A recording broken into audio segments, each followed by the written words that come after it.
In this edition of Real Magic Magazine, Francis Menotti tells Peter Pitchford about the importance of being comfortable and confident in your act.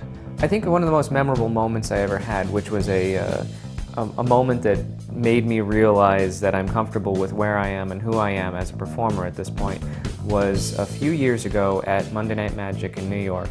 Todd Robbins, who was emceeing that night, came into this dressing room and he said, "Oh, by the way, just so you know, there are a couple people in the audience. Topaz is in the audience tonight." And then he said, "Oh yeah, by the way, Lou Reed is also in the audience." And almost as an aside, as he's walking out and as we're just processing this and thinking, okay, well that's interesting, he said, "Oh, by the way, Steve Martin is also in the audience."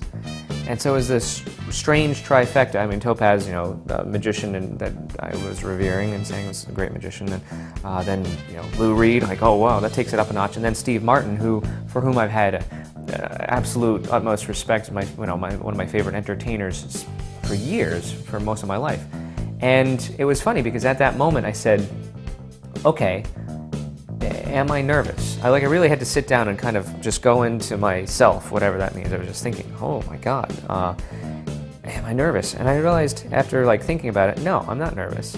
Because basically I'm going to do my act, and the act is as good as it is.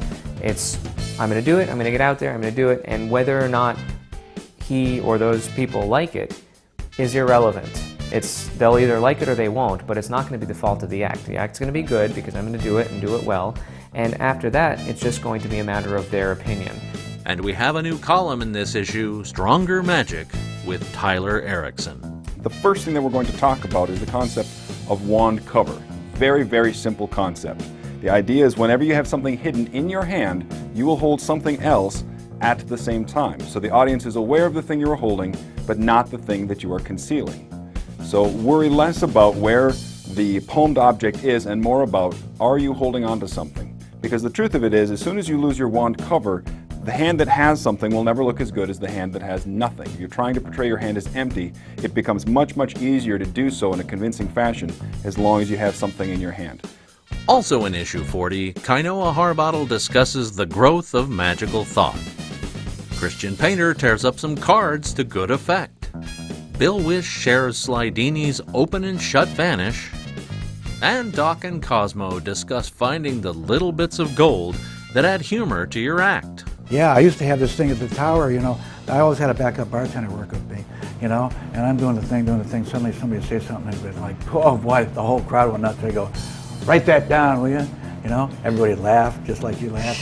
You know what, the laugh's on you, because when you're out of there and we're sweeping up and like, hey, I was right in the middle of that one routine where I did the 3-card Monte thing. What did the guy say? Oh yeah, you know what, tomorrow night, you say that. As always, we've got 3 tricks to teach you. In this issue, they're all Real Magic exclusives from Francis Menotti, Irving Kant, and Sean Robeson. The box goes on the box, the coin goes in, and the lid goes on.